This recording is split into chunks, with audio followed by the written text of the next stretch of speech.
Yeah. Great. Thank you. Good morning, everybody. I hope you've all got your Ferrero Rocher. They're very important for later on. So if you've already eaten it, you'll be needing another one.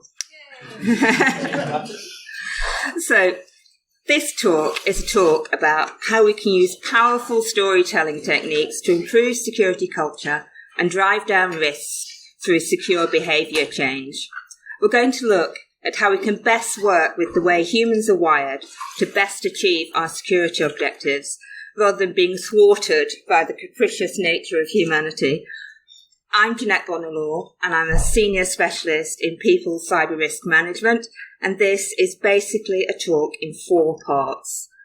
There's a neuroscience-y bit that also includes bores, hurrah, a bit on tools that we can use to weaponize human wiring in our favour, a bit with a couple of examples of stuff that has worked really well across different organisations and with a look at why that might be.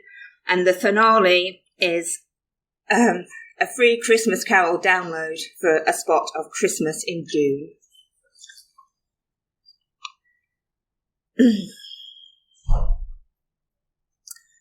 But before we crack on, can anyone recognise this? Who knows what this is? Speak. It's a spell from Harry Potter, right? So this is one of the unforgivable curses in the world of Harry Potter. And this curse bends someone to your will, making them do what you want them to do, when you want them to do it. Sadly, this Imperio model is also the way many execs believe culture and behaviour change works. Tell people to do the thing, and they'll do the thing. Well, I'm here to report that in the Muggle world, people seldom do what you tell them to do just because you told them to do it, because Muggles are complicated. That's the bad news. The good news is that while wizard magic may not work in the Muggle world, there are some things that do.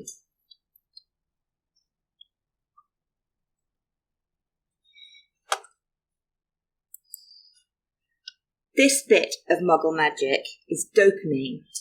Dopamine is part of our Muggle neurochemical pleasure and reward system, and it has a kind of magical role to play in the way we form memories. Dopamine ensures that memories are stored in a way that makes them accessible for future adaptive behaviour, a concept we refer to as adaptive memory. And adaptive memory is crucial to culture and behaviour change, because it helps us want to do the right thing and to recall what the right thing is. This adaptive memory function of our brains is a hangover from the survival systems we developed in prehistoric times. Way back then, the 3 things basic to our survival were food, drink, and sex.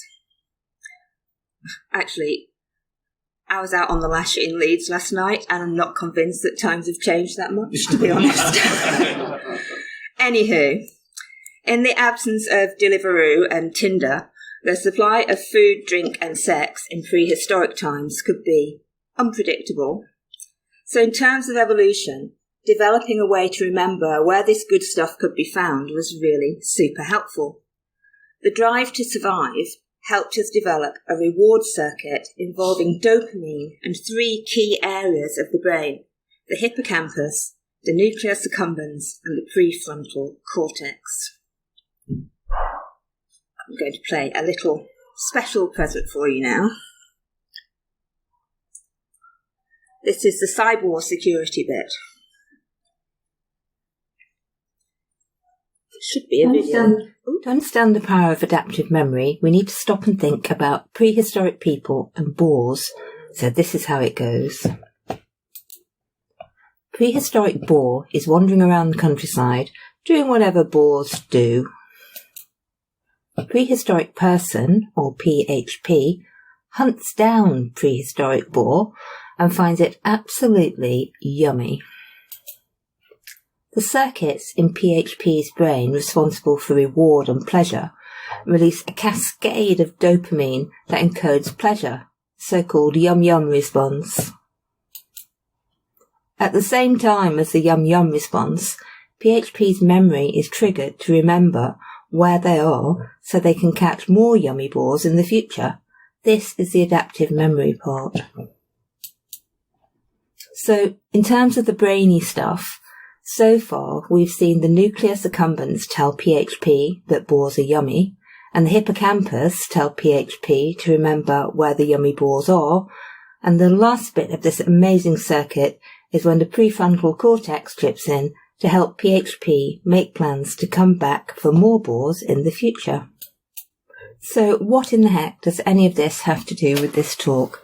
Well, it turns out this prehistoric brain function is super useful for cybersecurity culture and behaviour change, because we can hack the same yummy boars mechanism essential for survival back then to harness the power of the yum-yum response and the associated adaptive memory response to help us recall the right security behaviours when we need them and help us to want to put them into practice.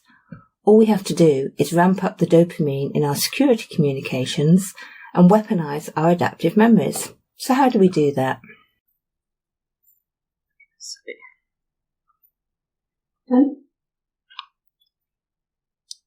Well, how do we do that? Well, there are at least 4 dopamine hacks we can use to help trigger that wonderful adaptive memory response.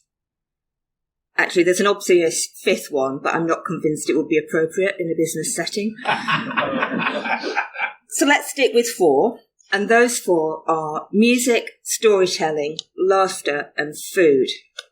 Now, these hacks are by no means a magic wand to deliver culture and behaviour change. All the other usual comm stuff still applies.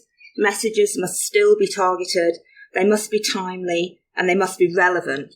But what these hacks can do is harness human neurochemistry in our favour so that messages land better, are retained longer, and have an increased chance of being acted upon. So let's take a look at these hacks one by one. Starting with music. Music is a really powerful way to pump up the dopamine and kick in the adaptive memory bits of the brain. Just think how we learn our ABCs as children. How do you learn your ABCs? Somebody, you, sing it for me. All right. Mark Booth, sing it for me. You're in back now, aren't you? Yeah. A, B, C, D, E, F, G. Adaptive memory. And so on. Cool, yeah. That's exactly right. We learn our ABCs as children as a song. And there's a second benefit. Music works as a powerful psychological prompt and is so often strongly associated with some of our most powerful memories. So, for example, for me, Gloria Gaynor, I Will Survive, instantly transports me back to my first kiss in a sweaty school disco. So I'm sure you all have your own version of this. Possibly not Gloria Gaynor, possibly not a sweaty school disco, but some version where music trips a memory for you. In this upcoming example, we weaponized the power of Disney and rewrote the Jungle Book's Bare Necessities song to use as the intro and outro on a series of short behaviour prompts. Let's have a listen. Look for those cyber necessities, simple cyber necessities. Protect against all future cyber strife. I mean the cyber necessities of Microsoft Teams use of ease that brings the bare necessities of online life. Do you ever have to attend online meetings or calls in shared spaces? You do? Cyber Necessities number 2 goes out to you. When we have to join meetings or calls from shared spaces, we have to be really careful about privacy concerns. Not to mention, background noise and conversations can be very distracting for us and for the people we're talking to. Fortunately, there is a magical solution to this dilemma in the form of headsets. Headsets do away with distractions for us and our callers, cut down on distractions for our colleagues, and help secure the privacy of any conversations we may have. That is why Cybears wear headsets, Not only is it more considerate to our colleagues and callers, it also ensures private conversations remain private. Cybears wear headsets and we should too. Protect yourself, protect your colleagues and protect our members. Be cyber aware and show colleagues you care by reminding them to wear headsets in shared spaces. Stay tuned for the next Cyber Necessities update coming soon. Look for those cyber necessities. And on and on and on. So these bite-sized videos were really well received. They caused a fair amount of in-office humming, as you can imagine. Thank you for the earworm, Janette, Bonar. And prompted online discussions about which cartoon bears were the best. Winners by some margin were the Hair Bear bunch. I don't know if you all remember the Hair Bears. They were super cool.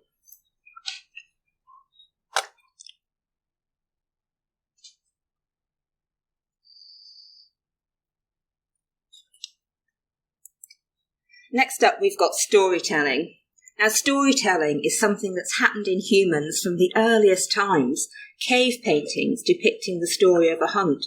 Stories of myths and legends and religion used to transmit cultural values across time. And more recently, who hasn't binge-watched a Netflix series? We get caught up in a story and want to see what happens next and how the story ends. And it seems we are neurochemically wired to enjoy stories too. Telling and listening to stories not only causes our brains to release the marvellous dopamine, but also oxytocin, which helps us relax and make easier social connections. Great for growing security cultures, right? And cortisol, which is a mood protectant and helps reduce negative emotional responses. Now, I'm not saying everyone exposed to security messaging experiences a negative emotional response, but let's just say it's not unheard of, and every little helps. In this retelling of Goldilocks and the Three Bears, familiar characters and elements of a traditional story have been used to carry a security message about ransomware attacks. We'll just take a quick look, because it is quite long and I'm not entirely convinced I've got time. But we'll just start it out and you can kind of see where it's heading. Welcome to Hackanory and today's cautionary tale of Goldilocks and the Three Bears. This is Goldilocks. Goldilocks works as a trader at the Three Bears Bank. Goldilocks loves porridge. The Three Bears Bank is where all the characters of our beloved fairy tales store their digital porridge. Once upon a time, Goldilocks received an unexpected email in her inbox inviting her to test a new range of porridge flavourings from a company called Just Right that Three Bears Bank had had dealings with before. In return for testing the flavourings and recommending them to her friends, she would receive a lifetime of free products even if none of her friends went on to make a purchase. A great deal. All Goldilocks had to do to avail herself of this tremendous offer was to download the attached JPEG and post it to her social media before noon with a link to the product and the hashtag JustRight, next to zero effort for a ton of free stuff from a company whose product she already knew and loved. Perfect. Excited to be part of the new product launch, Goldilocks downloaded the image and opened it to check it out. Oh, cute picture. Before she could share the image to her social media and claim the fantastic Just Right offer, something bad happened. Something very bad. Goldilocks' screen was filled with a ransomware demand from the Big Bad Wolf crew. Hand over all the digital porridge in the Three Bears Bank client accounts, or all the Three Bears Bank clients' data would be sold on the dark web. The Three Bears Bank was experiencing a ransomware attack by the Big Bad Wolf ransomware crew. So how did this happen?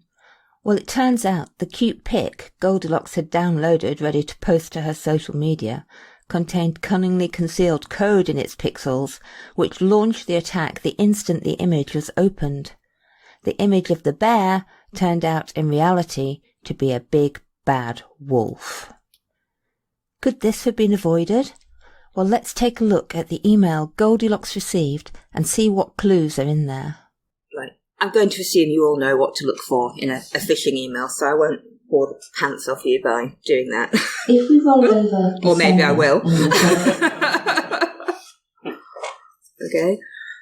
What's interesting about this approach is that by taking a well-known story and subverting it to use in a different way for a different audience, we trigger the pattern recognition and anomaly detection bits of our brain, which allows us to think creatively and more easily lay down new information.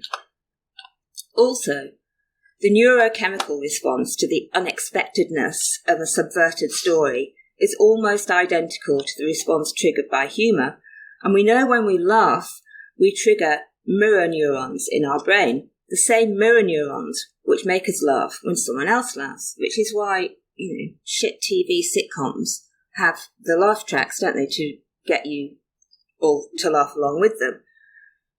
There's science behind that madness and bad TV. So mirror neurons are very important, and they leave us more open to going along with whatever ideas are being presented to us, which frankly is a win-win, because for us, funny is a really serious business.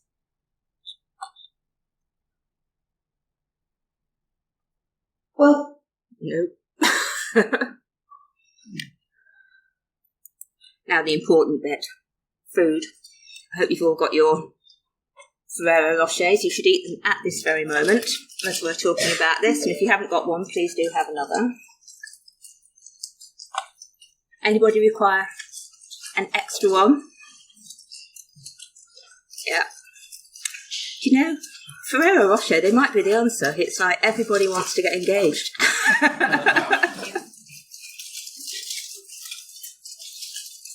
Brilliant. So can I eat this now? You can eat this now. Yeah, absolutely you can.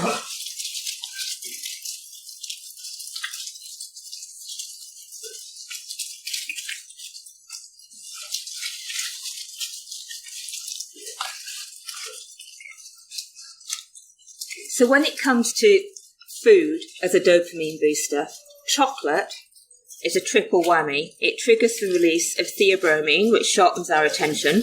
So you're all on it now because you've just had your Ferrero Rocher. The magical dopamine and serotonin for the feel-good factor. But actually food generally, I have found, makes any kind of security messaging events go better, even if it's just in terms of attendance. For example, I've doubled the attendance at lunchtime events by providing not only sandwiches, tea and coffee, but crucially, chips. Once chips appear on the invitation, attendance doubles. It's like a blooming miracle, frankly. Sometimes, though, it's the simple things that make a difference.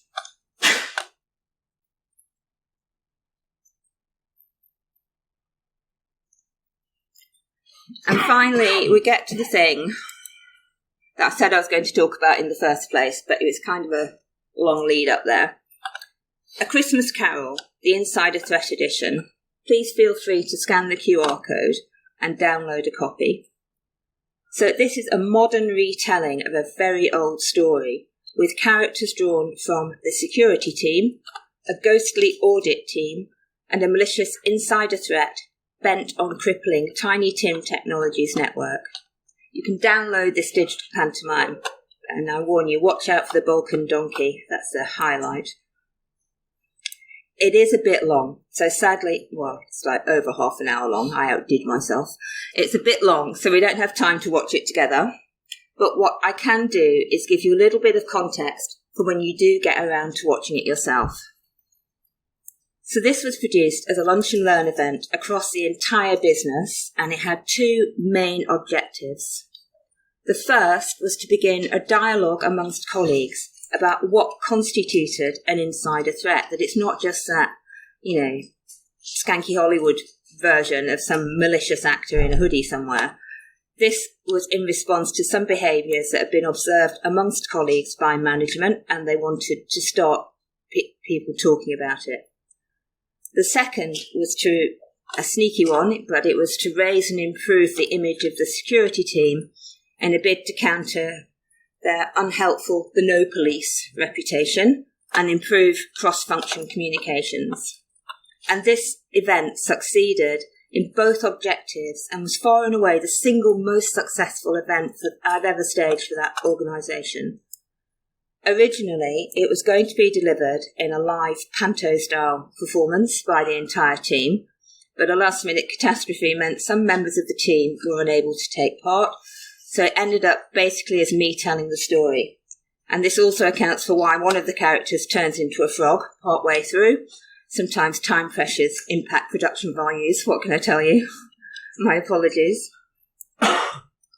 On the day, the event kicked off with Put a Little Love in Your Heart from the film Scrooged playing as colleagues assembled for the session. And as colleagues arrived, they were asked to vote on their favourite film version of Scrooge using Menti. This got people chatting before the session, rising engagement everybody, and also ensured everyone could use Menti before we got to a Menti-based activity in the session itself. If anybody wondering about the favourite film version, any guesses about which one won? Muppets. It was the Muppets. It's always the Muppets, right?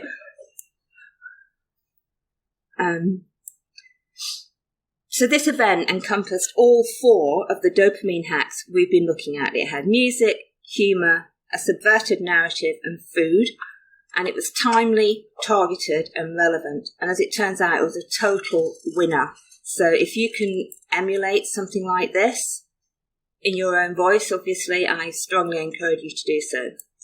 Now, I'm not for 1 minute saying that we need to tie people down, force feed them chocolate, stream loud music in their ears and torture them with funny stories, because that would just be rude. But we do need to understand the human operating system and use our best tactics and techniques to make sure it's working in our favour if we want to affect security culture and behaviour change.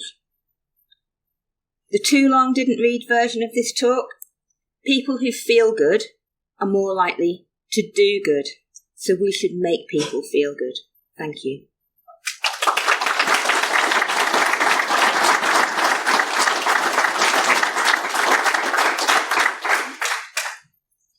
Any questions? Yeah. Thank you. That was absolutely wonderful. Thank you. Cultural change is one of those quite hard things to measure in organisations. Have you found any useful ways of doing so to demonstrate value? You're right. It is very difficult to measure. And currently people are doing it on like an annual survey basis on people's perceptions around security and the behaviours of themselves and their perceived behaviours of their colleagues. I don't think there is a single metric that can measure security culture. It's something really that you observe in interactions with people as a team, from my experience, although if anybody else does have a metric, I would absolutely love to know that. Thank you. Hand it over.